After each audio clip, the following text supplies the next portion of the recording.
We're studying back at the Yeshiva. Today is the 25th of the day of the month of Cheshvan, Thursday, 5th day of the week of Parashat Shabbat, Chayei Sarah. Mitzvoth, but today we'll be discussing mitzvah number 93 and 94. 93 mitzvah tells us prohibition. As we know, we were entering into Eretz Canaan. The Canaanites were there for sole purpose. The sole purpose was that when they're going to be sinning, and God, Chas v'Shalom, wants to destroy the world again, we know that Eretz Israel, that land was not touched by the Mabul. When the flood came, Hashem put a special glass around Eretz Israel, and no Mabul touched it, and no creature lived in there. Everything was out, and then we know that Canaan, since he was formed in the tabernacle inside the boat, against Hashem's will, so Noah suggested, in order Hashem not to punish them, they should go live in that land. A sinner should live in a holy land where the holy land will protect him. And Noah actually thought maybe that the land is so holy, the Eretz Israel is so holy, that the fact that the Canaanim lived there, the children of Canaan, who was the creation of a sin, they slept when the whole world was being destroyed. They was creating children. Hashem was very much upset with the Ham. So Ham's child Canaan was supposed to be living in Eretz Israel, and the land is supposed to help them to become better human beings. And in the end, what happened was they destroyed the holiness of the land, and so the land had to throw them out. Who were the tool? Who were the tool that had to throw them out?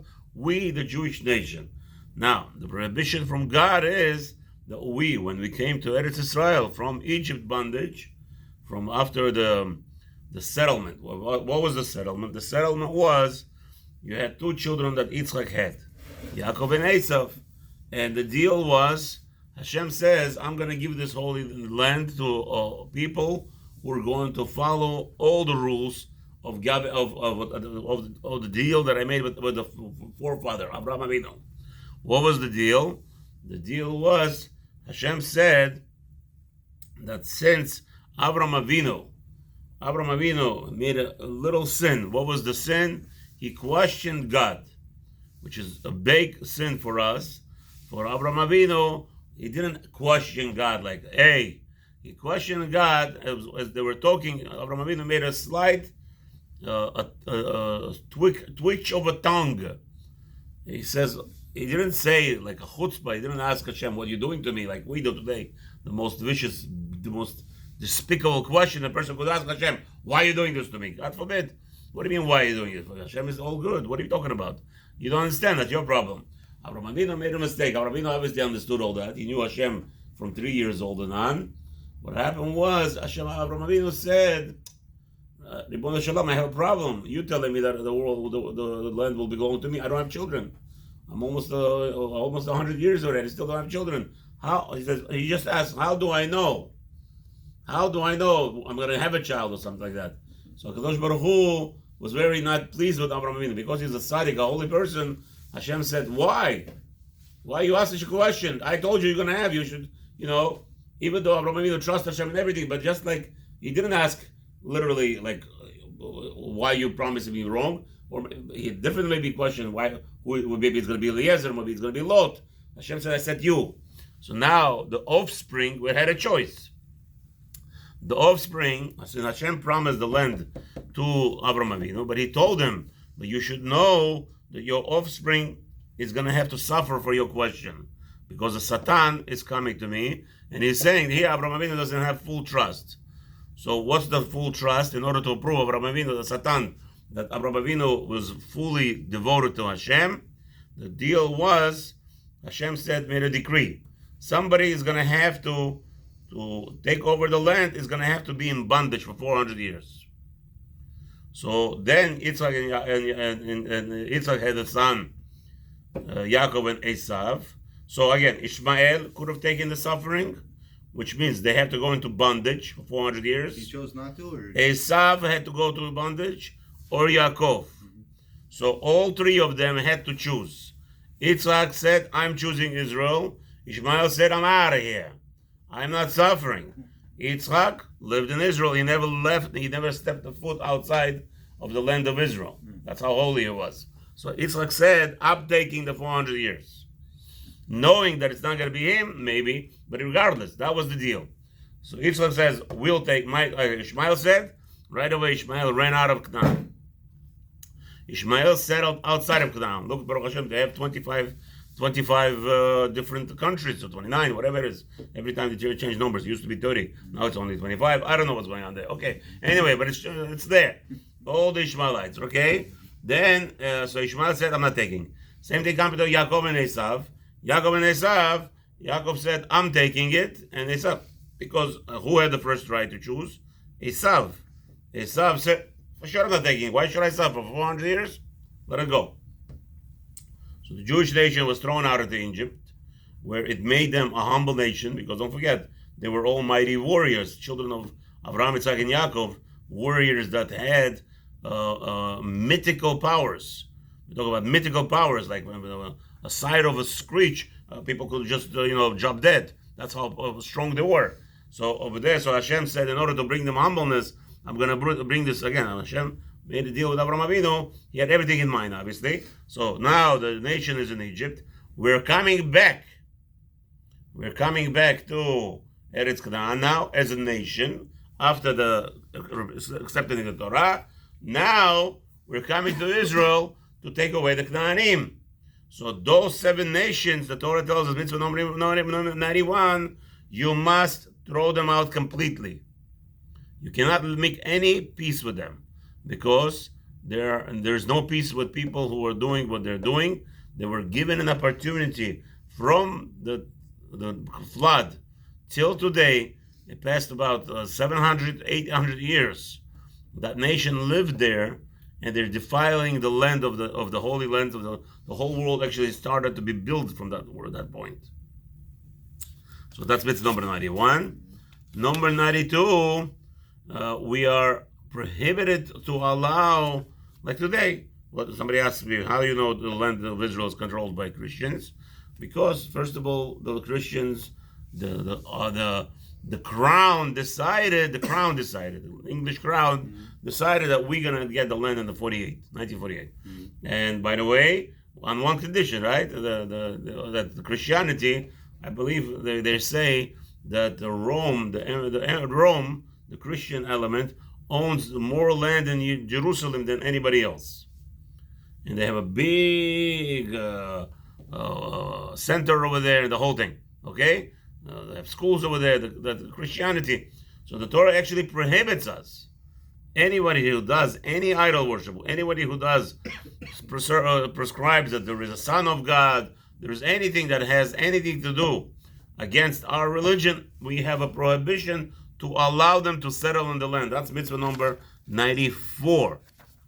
With LaHaShem, the limud today, we're going to try to delve into this in the next 15-20 minutes, into this mitzvah, and figure out what does Hashem want from us, and with LaHaShem, we will hopefully be settled in our minds. And the Siyata D'Shmaya, the limud of the Torah today, Rabbi Orel, the limud of the Torah today is Mukdash, Lulin Ushmat. We have the neshama aliyah of all the individuals who pass from this world, who don't have anybody to daven for them. Hashem should take the kedusha of this limud and elevate them and make them higher and higher, kedusha b'Torah, and also on us. And mitzvah b'zat Hashem, also mitzvot are today mukdash le'refuah shlema lekol cholei amo Israel. All the Jewish people who are suffering with anything, the most smallest thing to the most biggest thing, anything, whether it's physical, mental, spiritual, anything, Hashem should send them refuah shlema. And amongst all the sick people, also Yaakov, Israel, Daniel ben Angela, Chaya bat Leah, Yosef Chaim ben Mafrat, Amnon ben Osnat, Amnon ben Bilar, Hamim ben Fricha, Shalom ben Rosa, Yom Tov ben Rivka, Esther bat Julio. You have a name, refuah shlema? Carmela bat Sarah. Carmela bat Sarah. Carmela bat Sarah, b'zat Hashem. Refuah shlema lekol cholei amo Israel. We're going to start with mitzvah number 93. שלא נכרות ברית, כלומר שלא נבטיח באהבתנו אל העם הרע הכופרים, שהם 7 עמים שבתורה שהיו מחזיקים בארצנו טרם בואנו שמה, הם החיתי, האמורי, והחיבי, והפרזי, והיבוסי, v'hagirgashi. So the Torah tells us there is a prohibition because remember, why does the Torah have to tell us to distance ourselves from these nations? Why the Torah tells us to throw away this nation from that land? Because we are merciful people. We are the element. We are the element of mercy in this world. You know, there's elements that created this world: foundation, dust, water, air, and fire. These are the four elements that created this world. The element of essence of the human being behaving as a human, as a feeling person, the Jewish people, the Jewish nation was spread to this world for that purpose. Before the exile, the first exile, in the world there was no such a thing as kindness. The world was, I work, I eat. You want to work? You want to eat? You better work. Go to work. That's how the world ran before 2,000 years ago. Before the Jewish people were exiled, it was like a jungle. And a lion swallows the weak, and that's how people amassed a lot of wealth by conquering others. The Torah, Hashem, the element of peace and feeling sorry for another person or fearing any love for other people was only exemplary because of Avraham Avinu, and we are the offspring that are showing it to this whole world. And now, today there is out of this world, GoFundMe. People are giving charity left and right. Don't think for a second, they're already forgetting who gave it to this world. Everything was coming from the Jewish nation. So Hashem was fearful. Hashem was concerned with us. Because we're so merciful, maybe we'll come to the land and he'll say, Halas, there's babies. Well, we have to kill anybody? There's a man, there's white children should go without a father. Let them be. Let us make peace. We'll settle with them. You know, they live here, we live there. Hashem says, no.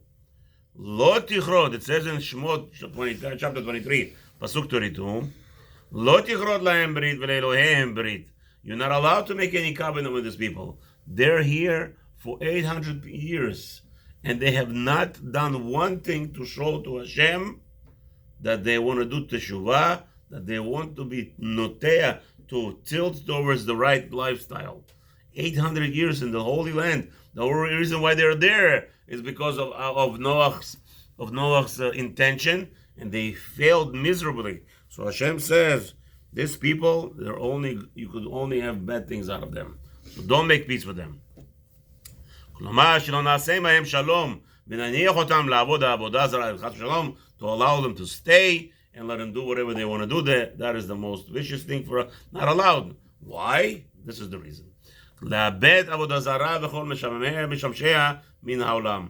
There is an element besides the kindness and the nature of giving of the Jew.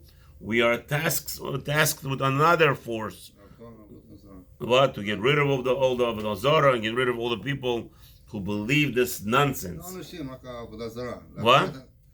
Not the people, the Avodah Zara. Both. No, this specific, again, if for 800 years, you have to understand, if you live in America for 800 years, and you came out of Tumah like a mamzer, here he was not a mamzer, but he came out of Tumah, meaning the element of his birth, Canaan, it was done wrongly. Here the whole world is being drowned, and you are going ahead and having a child with your wife, meaning they had intercourse. And their intercourse was not for a child, obviously, their intercourse was for pleasure. For the Avodah Zara. Not Avodah Zara, for pleasure. Men and women have pleasures. Okay. But Hashem said, Habibi, restrain yourself for 1 year. Condition is, and again, how can you have any intercourse? By the way, their intercourse was in its beginning stages. Remember, the child has to be born, right? Now, why is it in the beginning of the stage? What was happening in the beginning of the stages? Noah, the people outside, they didn't sleep. First of all, Noah didn't sleep for a year. Noah and all his children. All 1 year they didn't sleep. You're going to say how this happened? Moshe Rabbeinu, how does Moshe Rabbeinu go for 40 days inside that doesn't eat? So you see that it happened. There was a miracle. Inside the boat, there was a miracle. Noah and all his family cared for the animals. They couldn't sleep. And here this guy, while hearing all the people dying, while hearing all the disaster, all the death, people are dying. Here he goes and he's having pleasure with his wife. So Noah said, this is what Hashem hates. When people do, you're going to say, big deal. Adam Rishon, what did he do? Sahakol, what did he do? He ate from Etz Hadas, just ate a little bite. Habibi, that sounds little, right? And it is little. For us, it's a big deal. A man and a woman are supposed to have intercourse. What's the point of a man and a woman then? You're right. But it also calls for humility, calls for a person has to follow the order. And here Canaan was created from Tumah. And the worst part is, Hashem took Canaan and listened to Noah. He could have settled him in America. Why did he settle him in Eretz Israel? Because of the holiness of the land. And yet, the whole land was defiled by them. So now Hashem tells us, Habibi, these people cannot stay alive. Why? The problem with these males, they're going to go somewhere else, and they're going to make the same problems. And for sure, in Eretz Israel, if you leave it, then all the Jews will become. And another problem is if you allow them to go and maybe they'll converge and make an army and they'll come back and start again. The point is, Tumah does not rest when purity comes. And impurity doesn't like purity. What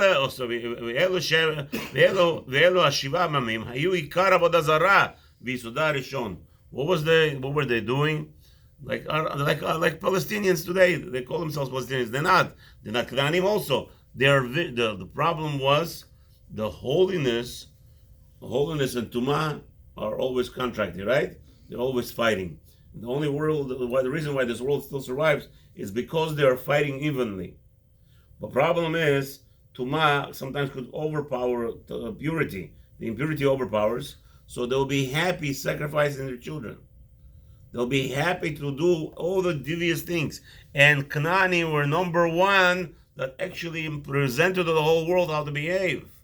That's the reason he says. Therefore they must be destroyed from the land. And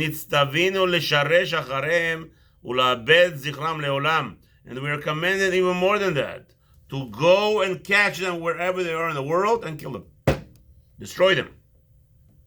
As the Torah tells us, you must destroy them completely. It's also a mitzvah in mitzvah number 425 to kill the Canaanites. Over there I'm going to discuss more deeply about this mitzvah.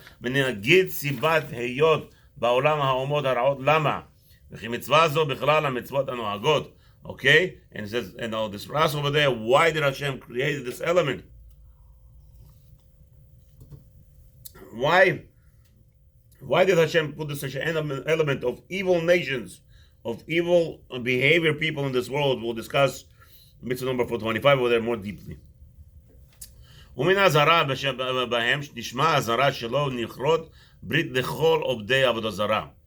here we hear that Chas v'Shalom, not to make any covenant with any nation. So Eretz Israel, as it's being built, you're not allowed to make any covenant with any outside nations that have the idol worship as their prime. There's a difference between the 7 nations and the others, as what? Let's say for India, which is 1,600 different idol worships over there. 1,600, there's 1,600 different languages, 1,600 different types of idol worship in India. So it's crazy. So now, can I make peace with India? Let's see. India doesn't bother us, China doesn't bother us, leave them alone. We don't have a mitzvah to kill them.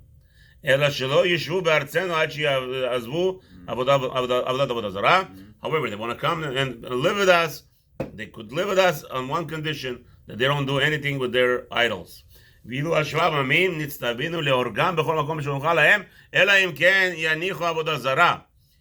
the 7 nations, that the 7 of the nations that we capture in Africa, let's say today, we must kill them if they did not abandon the Avodah Zarah. If they still practice their Avodah Zarah, we must kill them. But if they're no more practicing Avodah Zarah, leave them alone. They were the pinnacle foundation. They were the prime of Avodah Zarah in the world. Therefore, destroy them. As explained again, Hashem destroyed the whole world. Now came Noah and his offspring. Everybody was afraid to do anything. Even you see Elimelech, he was afraid. Even Paro was afraid to take somebody else's wife. You have to kill the guy first. So you see, there was some element of fear in the world. Who wouldn't be feared? You had tens of trillions of people die in the flood. Who wouldn't be feared of God? Of course, they were fearing of God. No problem. But who was that? The initiator that allowed it was Canaan, the nation that lived in Eretz Yisrael, the holiest of holiest. They took the most holiest of holiest, defiled it completely, and spread it to the whole world. So now Hashem says, this guy is taking revenge. Just like what? By whom we have such a revenge? Amalek, that's right, the same kind. Now, if they want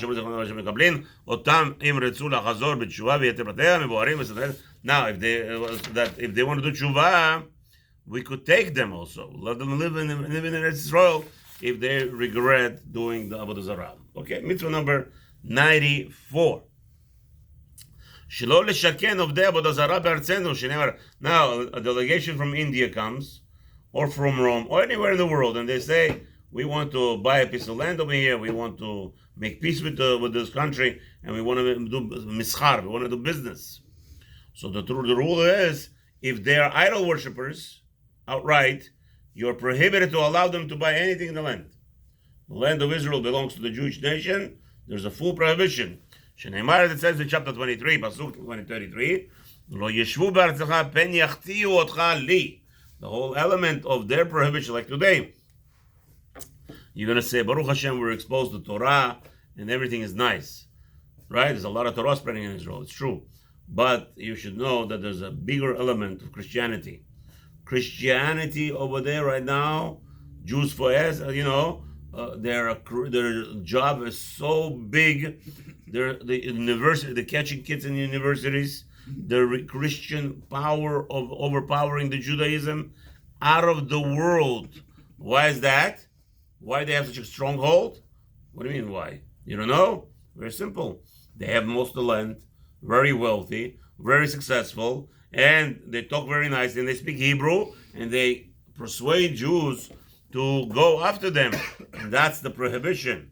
Has v'shalom, if you allow them to live in your country, they will deviate you against Hashem.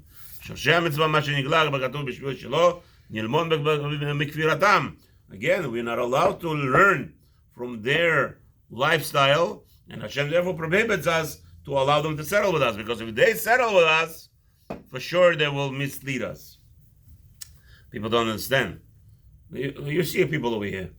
Baruch Hashem, people come to daven in the shul. They sit down. So some guys don't daven. Okay, good, they don't daven. So the Rabbi Ronen says, okay, you don't daven, but you have to sit. What do? Go outside, smoke. What happens? One guy comes out, everybody goes out. Why? Because the element of evil permeates. People love to cling to evil. They go after evil as much as possible. That is the most easiest to children. A father teaches a child so many good midot. And what does the child do? He takes one bad midah of the father and he runs with it. Yeah, a father is living with a child for 20 years. Everything is beautiful, nice and dandy. And so the child chose that something wrong he saw one time with the parents. Bye-bye. That's his lifestyle. Habibi, what's going on? The evil permeates. Therefore the Torah told us, don't allow them to live in your land because they're evil. It says Torahs in Masechta Avodah Zarah, page 64, second side. שאילו רצה להניח עבודה זרה, אף על פי שעבדוה מתחילתן, שמותרים לשכון בארצנו, וזה הנקרא גר תושב. If a goy wants to abandon his avodah zarah, and he wants to live in our land, no problem. This is considered to be a person, a resident, a person who's resident, temporary resident, whatever you want to call them. That is allowed. כלומר, שהוא גר לעניין שהותר לשב בארצנו. A ger, in the aspect that he doesn't become Jew, but in an aspect of a sojourner, he wants to learn, he wants to live here, let him live. As long as he doesn't do anything to do with Avodah Zarah. כמו שאמרו זיכרונם לברכה, as I just told us. איזה הוא גר תושב, what is called גר תושב? זה שקיבל שלא לעבוד עבודה זרה, a one who started to follow the Mitzvoth of Hashem, which is 7 Mitzvoth of Hashem that Noah received for the Goyim. ואם לא הניח עבודה זרה, אין צריך לומר שאינו מוכרים לו קרקע שישכון בארצנו, אלא אפילו להשכיר לו אסור, כל זמן שיזכור לדירה. You're not allowed to, forget about selling this guy. If he doesn't want to abandon his avodah zarah, you're not even allowed to allow land to be rented to such a person in Israel. לפי שמכניס שם עבודה זרה, because he allows to be entering there the impurity of idol worship, אבל לסחורתו מותר ובלבד שלא יזכיר לשלושה בני אדם, לפי שלושה דבר קביעות הוא, ואין ראוי לקובם. Okay? What is it? לסחורתו. If you... Mutar, okay. So if he wants to live there, it will be asur. But what about if you want to rent him a warehouse? For instance, we're doing business with India, right? They all have their worship there. So now they wanna store their items, the business items that they do business with. You're allowed to. Yes, you're allowed to do business with them, right? As long as obviously they're not selling avodah zarah, they're selling produce. Or if they are selling... avodah zarah asur, obviously. Yeah, okay. Yes. Let's say they want to sell produce. India is selling us Vegetables. not vegetables. No, they're big on cotton. Right? So they want to bring it to... yeah, that is okay. That's okay. But it cannot be a big warehouse and 3 of them in one place. You're not allowed to do that. Because once there's 3, they'll do avodah zarah together. So that will be asur. Okay? וחילוק הדינים שאמרו זיכרונם לברכה, שיש בעניין זה בין בתים לשדות וכנבים ובין סוריה לארץ ישראל. Okay, now what about the outskirts of Israel? Israel has obviously more leniencies because it's not 100% Israel. So in that case, there will be some leniencies. Let's say there's Indian guys that want to even rent for business to live there. The suburbs will be mutar as long as it's not Eretz Israel itself. Gemara talks about it in Sanhedrin and Avodah Zarah. This mitzvot are good and obligated by women and men, obviously, and it's only in Eretz Israel. And if any Jew today goes ahead and sells any land, any piece of land to a goy, where you're not allowed to that one, the avodah zarah guys, avar al mitzvot melech, he transgressed the king's command, and he doesn't get lashed. Lefi she'efshar limkor lahem karka or le'askir below asiyat ma'aseh, because there's not real action happening here. So in that case, he doesn't get lashed by the Beit Din, but HaKadosh Baruch Hu will punish him, obviously, for there's action. Today, how we have today, allowance of this goyim, you have mosques is not avodah zarah, but for sure Christianity is, and there are other avodah zarah today. There's so many avodah zarahs in Eretz Israel. Right now, there's somebody just right now. All this going on. They have in the miklat, in the bomb shelters, a lot of avodah zarahs over there also. So they're finding out little by little. How is that allowed? Very simple. Today, Medinat Israel, it's not Eretz Israel. Today, the land is occupied by strangers. There are goyim, Christians, who are controlling the land. So it's really not ours. And if it's theirs, technically speaking. So the fact that they have all they have, it's not our fault. But let's say if a Jew is owning a land and they approach him to buy it from him, l'choira, there will be a prohibition today also. Maybe they're gonna start hating us. They're hating us anyway. We don't have to worry about the whole point of Darkei Shalom is where the element of is not going to involve that you provoking them. You're not provoking. Hashem says to me, "Habibi, I'm not selling land to you. I'm not allowed to finish. You want to buy a land? Start observing 7 mitzvot Noach, and today nobody does, unfortunately. So you don't sell anybody land. Finished. Hashem should give us all of the Jewish nation all the bracha v'atzlacha. Anybody has to go to work should make it easy. Hashem should give them a blessing they should not suffer. And we're going to continue in halachot ben Ish Chai.